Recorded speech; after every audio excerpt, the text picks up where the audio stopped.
S'intéresser à cette question, en tout cas celle qui nous a été proposée par la Maison de l'Europe. L'Europe est-elle encore unie? Pour y répondre, on va s'intéresser à vos livres, notamment parce que vous êtes docteur en histoire et enseignante à Sciences Po Paris, auteur de ce livre L'Union européenne, institution et politique, dont la 7e édition est parue récemment à la documentation française avec Benjamin Friéo. Et l'an dernier, vous avez fait paraître ce livre, figure avec un S entre crochets de l'Europe, penser, construire et incarner l'unité d'un continent. C'est paru au Cavalier Bleu, et c'est un livre sur les incarnations de l'Europe. Souvent on dit que l'Europe, il n'y a pas de figure qui incarne. Justement, vous avez pris en compte cette question-là pour raconter les personnalités connues ou à découvrir qui ont contribué de l'Europe. Alors vous en connaissez certaines, Jacques Delors, Simone Veil. Est-ce que vous connaissez Georges Polybar? Ça fait plus pour des buts. Roi de Bohême, qui a proposé au roi de France Louis XI et à Venise une première alliance européenne face à un ennemi commun qui était l'ennemi turc à l'époque. Et puis, est-ce que vous connaissez Samy? Voilà. Les personnes qui ont vu la série télévisée Parlement, créée en 2020, et ont peut-être rencontré et découvert ce jeune assistant parlementaire français. Vous nous racontez donc entre les deux tous celles et ceux qui sont des incarnations. Certaines, oui. Certains et certaines. Il y aura d'autres hommes qui ont été des incarnations de l'Europe. Alors il nous faut d'abord donc affronter cette question. L'Europe est-elle encore unie, puisqu'elle revient très souvent dans le débat lors de crises qui agitent le monde et le continent, et on est assez gâté à ce niveau-là ces dernières années, du Covid à l'Ukraine en passant par le détroit d'Ormuz et les grandes crises en cours et à venir sur l'écologie. Que disent-elles de l'Europe, de ses possibilités, de ses limites aussi? Peut-être comment l'Europe y répond, et qui prend la parole au nom de l'Europe, qui prend la parole pour porter une parole unie de l'ensemble des pays qui la composent. Ce sont des questions que je vais vous poser, mais d'abord j'aimerais qu'on revienne à la question originelle. L'Europe est-elle encore unie? Je vais la changer un petit peu. Est-ce que l'Europe a vraiment été unie? On s'est mis dessus pendant des siècles et des siècles. Oui. À partir de 1945, on s'est dit ça va peut-être suffire. On fait l'unité, plus ou moins faite, mais ça reste encore des sujets, des politiques clivantes suivant les choix. Questions migratoires, questions énergétiques, questions économiques. Tous les pays ne vont pas dans la même direction, en tous les cas ne proclament pas les mêmes objectifs. Alors est-ce que cette question de l'unité de l'Europe est toujours, même si c'est depuis quelques années dans le titre Union européenne, quelque chose qui reste de l'ordre du fantasme, du rêve, de l'objectif, du but? Bonsoir déjà, merci beaucoup d'être là malgré le foot.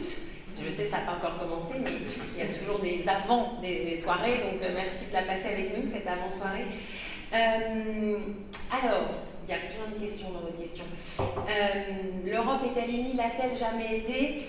Elle n'a pas été, ça c'est sûr, vous l'avez dit. Mais on peut aussi retourner la question, si je veux être un petit peu méchante, je peux dire, est-ce que la France est unie d'une certaine manière? C'est-à-dire que quand on se pose la question, est-ce que l'Europe est unie, on voudrait que l'Europe soit parfaite. On attend de l'Europe une forme d'unité qui serait parfaite, tout irait bien, tout le monde serait d'accord, on n'aurait pas besoin de discuter 15 plombs pour avoir un compromis. Et en fait, ça n'existe pas. Mais ça n'existe pas non plus à l'intérieur de nos démocraties parlementaires européennes. En France, on est un petit peu habitué à l'unité incarnée par un président de la République tout puissant, voire surpuissant. Bon, mais depuis 2022, on apprend que ça ne marche pas toujours comme ça. Et on est en train d'apprendre la désunion. Mais aussi parce que, si on le voit de manière positive, la démocratie, c'est le dissensus. La démocratie, c'est le désaccord, c'est la désunion, et c'est normal, et je dirais presque c'est sain. Donc l'Europe, elle a travaillé depuis 1945 pour s'unifier, pour éviter de se faire la guerre, pour essayer de faire converger des points de vue différents. Elle y arrive quand même pas si mal que ça, finalement. Et donc, quand on s'est parlé au téléphone, j'ai dit à Arnaud, il ne faut pas surinterpréter les crises. Et en fait, je fais un clin d'œil à mon collègue qui s'appelle Sylvain Kahn, qui enseigne avec moi à Sciences Po, et je vous conseille vraiment son bouquin pour le coup qui s'appelle L'Europe, un État qui s'ignore.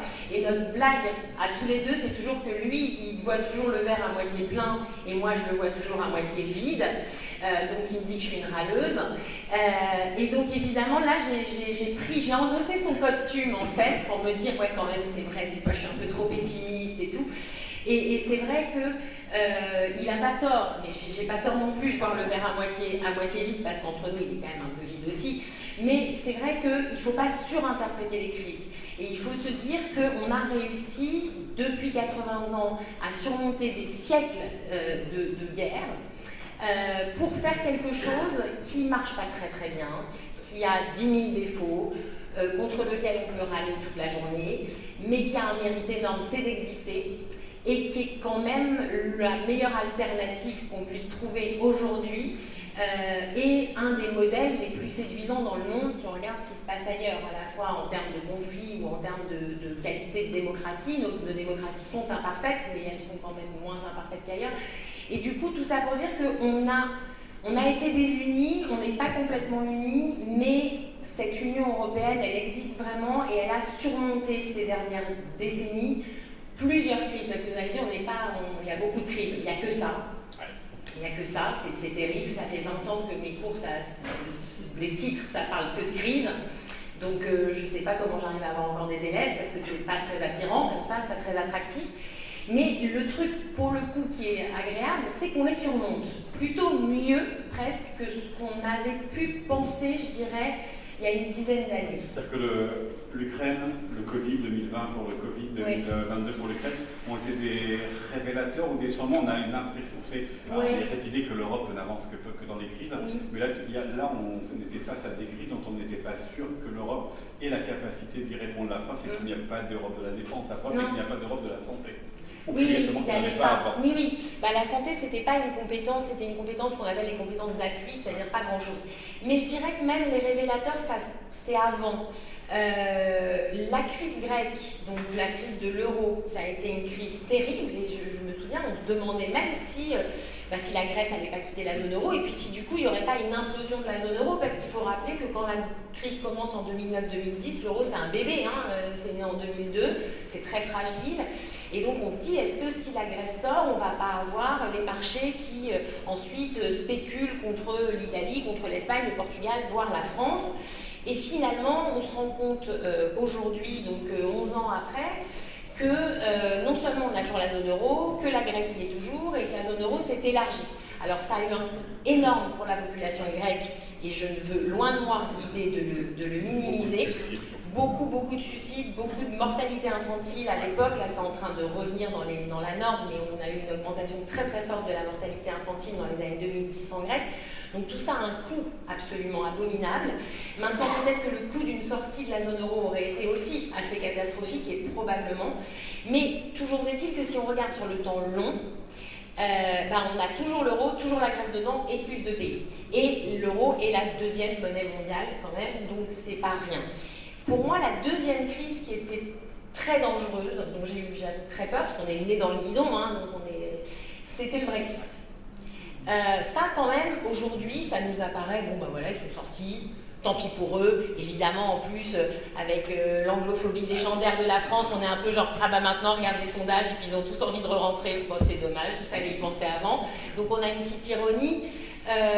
Mais sur le moment, quand même, il ne faut pas oublier, il y a 10 ans, le choc, non pas le choc qu'on ne s'y attendait pas, parce que c'était quand même un peu prévisible, cette histoire, mais le choc de se dire, waouh, est-ce qu'on ne va pas avoir, c'est la première fois qu'un pays sort, et est-ce qu'on ne va pas avoir un détricotage, parce qu'on se souvient qu'à l'époque, il y avait un fort mouvement aussi aux Pays-Bas pour sortir, en Pologne, évidemment, en France en partie. Or, on se rend compte, là aussi, 10 ans après le vote du Brexit, que finalement, ça n'a pas fait des nuls, que les Britanniques le regrettent, que tout le monde sait que les Britanniques le regrettent, et que plus personne réellement ne parle de sortir de l'UE. Alors on dit que c'est presque plus dangereux parce que les populistes nationalistes maintenant ils veulent plus sortir de l'Europe, ils veulent la détruire de l'intérieur et la détricoter, ce qui est totalement vrai, on pourra en reparler sur est-ce que c'est uni aujourd'hui et quelles sont les menaces sur l'unité européenne, mais toujours est-il qu'on était 28, on a été 27, on avait peur d'être 20, puis finalement peut-être de disparaître, et puis que finalement, on est toujours 27, et puis qu'il y a plein de pays qui veulent rentrer. Donc cette crise du Brexit, elle a été assez formidable, et c'est un super bon exemple, si je peux reprendre 2 minutes là-dessus, en fait, pour traiter la problématique qui nous était proposée sur l'Europe est-elle unie. Parce que quand il y a le Brexit, c'est un peu panique à bord, parce qu'on est très désunis sur la façon de le gérer. C'est-à-dire qu'il y a des pays qui veulent traiter la Grande-Bretagne avec beaucoup d'égards, ils veulent continuer à commercer avec elle, donc ils se disent « oulala, il faut faire un truc soft, ne pas trop l'isoler, ne pas trop être drastique avec le Royaume-Uni », et puis d'autres, dont la France, qui disent « non, il faut une ligne très ferme, ils ont voulu sortir, c'est leur droit, ils l'appliquent, c'est parfait, mais par contre, il faut qu'on soit très ferme sur la défense de nos intérêts. » Et pendant un moment, on voit bien qu'il n'y a pas de réaction. Moi, je ne sais pas si vous vous souvenez de ça, mais on a le résultat, puis on a l'impression qu'ils sont pris au dépourvu, il n'y a même pas une conférence de presse commune, chacun réagit dans son coin, enfin on se dit, ça fait quand même un petit moment qu'il y a la campagne, ils auraient pu anticiper et prévoir une déclaration commune, rien. Donc j'avoue que pendant une semaine, c'est un peu panique. Et puis, on nomme Michel Barnier, qui a beaucoup mieux réussi en monsieur Brexit qu'en Premier ministre, et qui a réussi à négocier de manière brillante et ferme, tout en étant respectueux des Britanniques, sur une position qui était la défense des intérêts européens. Et ça, je crois que ça a quand même été un signal très positif sur l'Europe est capable d'affronter une crise sans précédent, la volonté d'un État de sortir, et de le gérer par le haut, et d'en sortir par le haut. Et ça a été très très important. Et après, on a été percuté par le Covid. En plein milieu. Parce qu'un problème à gérer à la fois, c'était pas facile. Les pays extérieurs qui veulent nous détruire, ça veut dire que c'est bien d'être unis, évidemment. Donc quelque part, le miroir que ça nous renvoie est plutôt un miroir positif. Et effectivement, Vladimir Poutine veut détruire l'Europe, ça c'est très clair, parce que ça ne l'arrange pas du tout, parce que c'est un modèle et il ne veut surtout pas qu'elle s'élargisse à des pays qui faisaient partie de l'ancienne Union soviétique, ça a été fait pour les Baltes, mais c'est sa limite à ne pas franchir, parce que c'est le triomphe d'un modèle qui s'appelle la démocratie libérale, qui est l'inverse de ce qu'il prône. Et puis, ce qui est évidemment très nouveau, c'est la volonté américaine de saper l'Union européenne. Non pas de détruire l'Europe en la bombardant comme pourrait éventuellement le faire la Russie, bien sûr, c'est pas du tout la même chose, mais cette volonté de saper l'UE. Ce qui veut dire qu'on est unis, que unis on est plus fort et que ça les embête. Ça les embête parce qu'on a ce qu'on appelle une forme d'extraterritorialité des lois européennes, des normes européennes, qui permet à l'Union européenne d'imposer ses règles à l'extérieur, non pas parce qu'elle en a le droit comme ça, mais parce que si on veut opérer dans l'Union européenne, si on est X et qu'on veut opérer dans l'Union européenne, il faut respecter les normes de l'Union européenne en termes de protection des données ou en termes de contenu numérique depuis l'acte spécifique sur les services numériques. Et ça les embête énormément. Et c'est pour ça que tous les géants de la tech ont rallié Trump. C'est que l'Europe, c'est des lois qui encadrent beaucoup plus que celles des États-Unis, qui protègent davantage les citoyennes et les citoyens, et ça leur met des bâtons dans les roues. Et donc, ça prouve vraiment qu'on est unis. Je crois que ça, c'est important d'en prendre conscience, en fait. C'est une crise qu'on traverse, ce lâchage de l'allié américain, parce qu'on sait qu'on a construit avec cette alliance, donc on est un peu orphelin, puis on est un peu désorienté. Et d'un autre côté, si on est la cible d'attaque, c'est bien qu'en fait, on a une réalité qui est une Union européenne qui reste unie. Elle n'est pas parfaite, il y a des dissensions, on a du mal à prendre des décisions, on les prend toujours trop tard, mais on existe, on est là, on produit des normes et ça embête les autres. Et pourtant, à chaque fois qu'une grosse crise se présente, c'est pas une évidence que ça va fonctionner, que ce soit peut-être pour le cas de la relation d'emploi aux États-Unis à Donald Trump, que ce soit la manière de répondre à l'agression russe en Ukraine, que ce soit dans le Covid et la quête au masque et ensuite au vaccin. Ça n'a jamais été une évidence que collectivement on trouve un consensus et que l'on déçut, c'était chacun partait un peu de son côté. Comment ça se fait que ce modèle-là a un peu trop tendance à se répéter? Parce que malgré des décennies d'union, on reste des entités différentes, des pays différents, avec,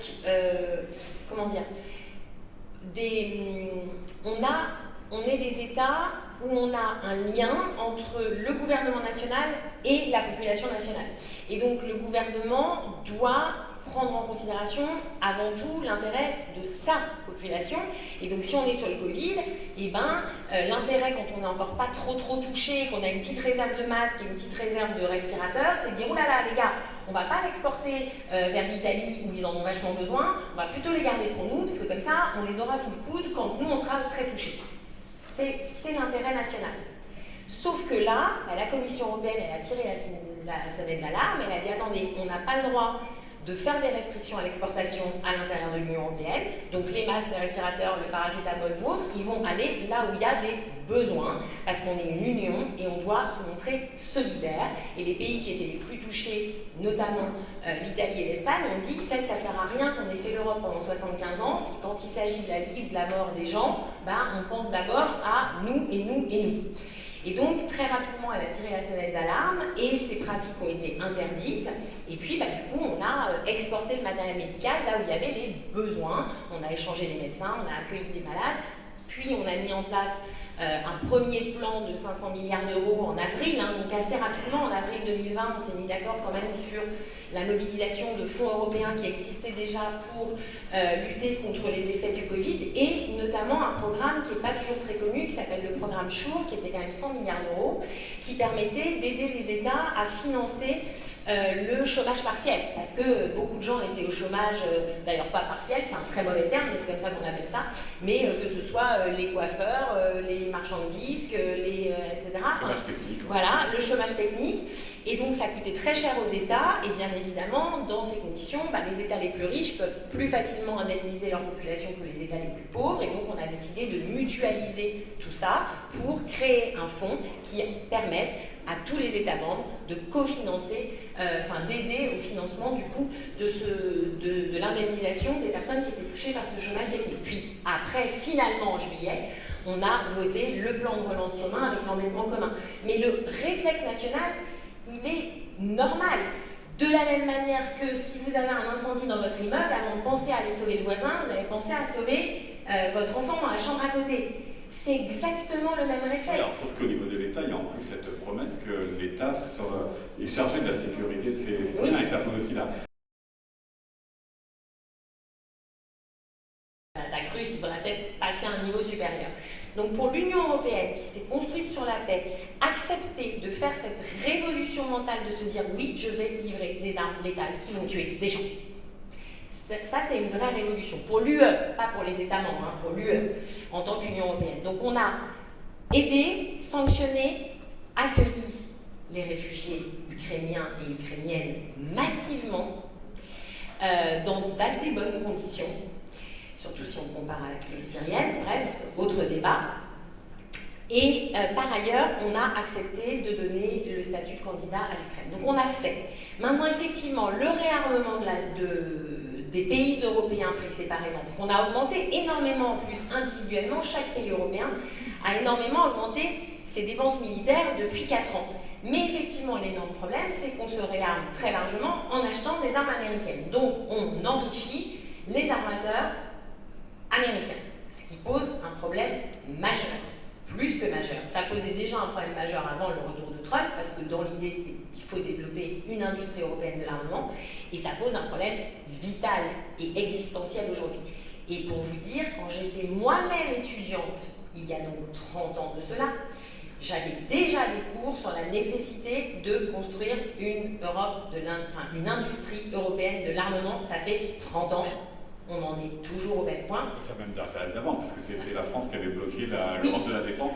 Oui. On est là dans les années 50. Oui, mais là, c'était créé une armée européenne. Oui, mais alors là, c'est très discutable. Là aussi, c'est discutable parce que moi, en tant que très pro-européenne, je fustige toujours le fait que la France ait rejeté la CED en 1954. Mais, il faut préciser, vous allez voir pourquoi je dis ça, c'est que cette armée européenne de 1954, dans les traités, elle était sous commandement américain. Elle était sous le commandement de l'état-major de l'OTAN, c'est-à-dire américain. Donc on ne serait peut-être pas vachement plus avancé finalement. Bon, peut-être que si quand même, parce qu'on aurait des habitudes depuis 70 ans de travailler ensemble au sein d'une armée, mais vous voyez, tout est long. Mais c'est vrai que depuis 30 ans et plus, on dit qu'il faut une industrie européenne de l'armement, c'est-à-dire il faut arrêter de se tirer dans les pattes les uns les autres et de vouloir absolument chacun en fait vendre nos armes à l'étranger pour se faire de l'argent, rééquilibrer notre balance commerciale, etc., plutôt que de mutualiser les dépenses pour être fort ensemble. Ben ça, au bout de 4 ans de guerre en Ukraine, on a encore énormément de mal et on le voit tous les jours. Oui, ça c'est là. Je pense que c'est l'avion franco-allemand qui c'est fini. Le SCAF. Voilà, c'est fini. Il y aura peut-être le char, mais on n'est même pas sûr parce que le char était lié à l'avion. Et là, le projet, il n'a pas abouti parce que les industriels ne sont pas entendus et les États non plus. Non. Et ça reste un mystère. J'avoue que j'ai du mal à le commenter à chaud parce que je pense qu'il faudra prendre un peu de recul, lire un peu davantage, éventuellement après des documents officiels. Comme ça me semble aberrant parce que si on se reporte, là si je prends ma casquette d'historienne, en 1950, faire travailler ensemble les industriels de l'armement qui avaient l'habitude au contraire de travailler les uns contre les autres pour fournir l'effort de guerre, on s'est mis autour d'une table avec la volonté politique, avec un monsieur qui s'appelait Jean Monnet qui a dit maintenant on va falloir bosser ensemble. Là, on a tout le monde qui se tire dans les pattes, chaque industriel qui veut être plus fort que le voisin et une incapacité du politique à faire ce qui a été fait en 1950 pour dire bon maintenant on siffle la fin de la récré, c'est terminé les bêtises, on a un gros ennemi devant, donc on va arrêter la cour de récré de maternelle et on va créer cette industrie. Ça, c'est très dommage et c'est vraiment l'exemple du SCAF le montre très très bien. Est-ce que c'est parce qu'on n'a pas tous la même notion de ce qu'est l'ennemi en face russe? Il y avait le cas Viktor Orban qui ne le considérait pas comme un ennemi, mais l'Allemagne n'a jamais développé le même discours que les pays baltes, la France n'a jamais développé le même discours tout à fait que la Roumanie ou la Pologne sur ce qu'était cette menace, alors qu'il y avait en direct ou indirect, dans tous les cas, beaucoup de choses qui étaient faites contre l'ensemble des pays européens. Oui, mais parce qu'il y a une attitude ambivalente de l'Allemagne et de la France sur la Russie pour des raisons historiques. Nous, évidemment, en France, parce qu'on a l'alliance franco-russe avant la Première Guerre mondiale, à la fin du 19e siècle, et qu'on a gardé ça, et puis ensuite la politique à l'Est du général de Gaulle dans les années 60, dès que ça a été possible à nouveau, c'est-à-dire des post-ère stalinienne, on a redéveloppé cette politique, qui n'est pas une mauvaise idée d'ailleurs, on dire on a des liens avec ces pays d'Europe centrale et orientale et avec la Russie depuis des siècles, et il faut renouer un dialogue. Chez les Allemands, c'était le mythe de l'Ostpolitik de Willy Brandt, qui est le changement par le rapprochement. C'est-à-dire, je vais faire changer un régime en me rapprochant de ce pays, en discutant avec lui, et donc on ne fait pas changer les gens en les boycottant et en leur tournant le dos, on fait changer les gens en leur parlant et en commerçant. Sauf que ça n'a pas du tout marché dans ce cas-là, et qu'ils ont été complètement aveuglés, et les deux partis, mais particulièrement le SPD, puisque c'est Brandt était du SPD, et qu'il y a cette culture-là beaucoup, puis en plus, il faut bien le dire, c'est quand même aussi, c'est une philosophie qui les arrange sur le plan mercantile. Donc, il ne faut pas se leurrer non plus. Donc, il y avait un aveuglement vis-à-vis de la menace russe, une espèce de déni, de se dire mais non, on en fait beaucoup trop, là ça nous arrange, et puis voilà, on s'est laissé embarquer là-dedans. Donc oui, il y a une grille d'analyse qui n'est absolument pas la même. Maintenant, je crois qu'aujourd'hui quand même, l'Allemagne et la France sont relativement conscientes du danger russe, qui est un danger militaire, qui n'est pas un danger économique. L'économie russe nous fait beaucoup moins peur que l'économie chinoise, mais par contre, qui est un danger imminent, parce qu'on ne sait pas où il va s'arrêter exactement. Il peut s'arrêter sans doute plus française qu'européenne, probablement. Mais je crois qu'il faut vraiment... D'abord, il y a un discours politique à avoir. Je crois énormément dans le discours politique. C'est-à-dire l'explication, la pédagogie. Il y a 200 ans, on se sentait plus bourguignon français. Bon, peut-être que dans 200 ans, on se sentira plus européen français, je n'en sais rien. Mais ce que je veux dire par là, c'est qu'on a tendance à penser que notre sentiment d'appartenance, il est inné, qu'il est sorti de nulle part comme ça. Voilà, on est arrivé, paf, on s'est senti français par l'opération du Saint-Esprit. Non, on s'est senti français par un récit national mis en œuvre notamment par l'école à travers des références communes qu'on a toutes et tous dans chacun de nos pays. Et donc, un sentiment d'appartenance, ça se construit. Et ça peut se construire si on s'en donne la peine. Si on attend que ça tombe tout cuit, et c'est ce qu'on fait, bah ça n'arrivera jamais, et on aura les mêmes débats il y a 50 ans, ce sera plus moi qui serai là pour les faire, j'aurais bien donné de ma personne par ailleurs. Mais vous voyez, c'est-à-dire qu'on a l'impression de dire, bah oui, bah tout le monde se sent français, donc qu'est-ce que tu veux qu'on fasse? Moi, ce que je veux qu'on fasse, c'est qu'on se retrousse les manches, et puis qu'on explique aux gens pourquoi ils sont européens aussi, et qu'on peut être français et européen comme on peut être breton et français. C'est pas ici que je vais vous l'apprendre quand même, voilà. Donc on peut vouloir apprendre le breton, aller à l'école d'Iwan, tout en étant français, tout en se sentant européen, tout en se sentant concerné par les enjeux mondiaux. L'un n'exclut pas l'autre. Et donc il faut construire ce sentiment d'appartenance, et on voit bien qu'on n'a pas les mêmes enjeux qu'aux États-Unis, qu'on n'a pas les mêmes intérêts que les États-Unis, que les Russes, que les Chinois, et qu'on est beaucoup trop faible tout seul pour gérer ça. Donc oui, les États ont été les principaux acteurs, mais en fait, je vous invite vraiment à lire le livre de mon collègue pour le coup, qui montre très bien que les États aussi ne sont pas aussi, comment dire, éternels. D'ailleurs, Ernest Renan le disait déjà en 1882, les États ne sont pas éternels. L'État-nation, c'est une notion assez récente. C'est une notion finalement assez récente, et toutes les nations n'ont pas d'État, et c'est pas très grave en fait, on peut aussi faire autrement.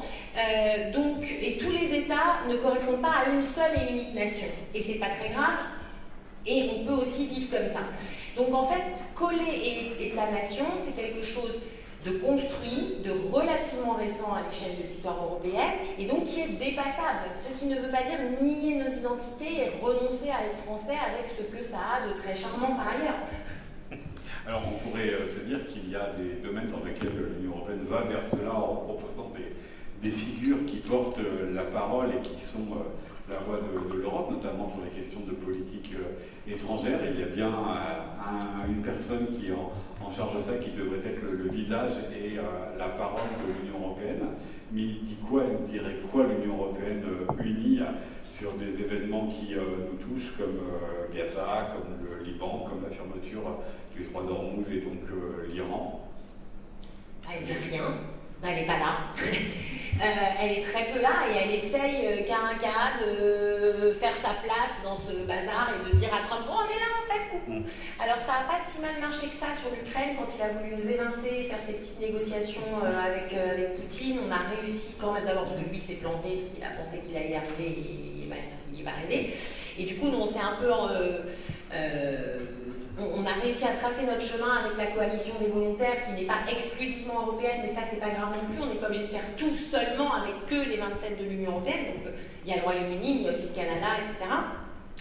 Donc on essaye de se faire une place, mais il est évident qu'on n'y arrive pas très bien, et notamment là sur l'Iran, on n'y arrive pas du tout. Alors là on va essayer de le faire maintenant, en disant quand même on peut peut-être apporter une plus-value parce qu'on connaît bien la question du programme nucléaire iranien, on a travaillé dessus, etc. Mais on verra. La France en avait été meilleure que les États-Unis, non pas? Oui, mais le problème c'est que face à quelqu'un qui a la démesure et comment dire, qui est aussi content de lui que Donald Trump, et pourtant on n'a pas beaucoup de raisons d'être content de lui, on a du mal à faire notre place, c'est évident. Et on est dans un monde de brut où nous on promeut des valeurs inverses, et on a du mal à se faire entendre, et pourtant moi je reste intimement convaincue qu'on ne doit absolument pas se départir de nos valeurs. C'est-à-dire qu'il faut arriver à se faire une place dans un monde de brut, sans devenir soi-même une brute, parce que là, les brutes auront gagné. Je ne sais pas si je suis claire. Mais du coup, c'est essayer d'être ferme, de défendre nos intérêts, de se construire encore plus en tant qu'union, mais en n'abandonnant pas le fait que notre colonne vertébrale, c'est le droit et la paix, que c'est ça qui fait notre force, qu'au final, c'est ça l'intérêt de nos populations, parce que l'intérêt de nos populations n'est pas la guerre et la jungle, l'intérêt de nos populations, c'est la paix et le droit, et que si on doit utiliser la force et montrer des muscles que pour l'instant on n'a pas et qu'il est urgent de construire, eh bien, si on a besoin de montrer les muscles, il faut le faire au service du droit, pas pour faire comme eux. Parce que si on a fait ça, on a perdu.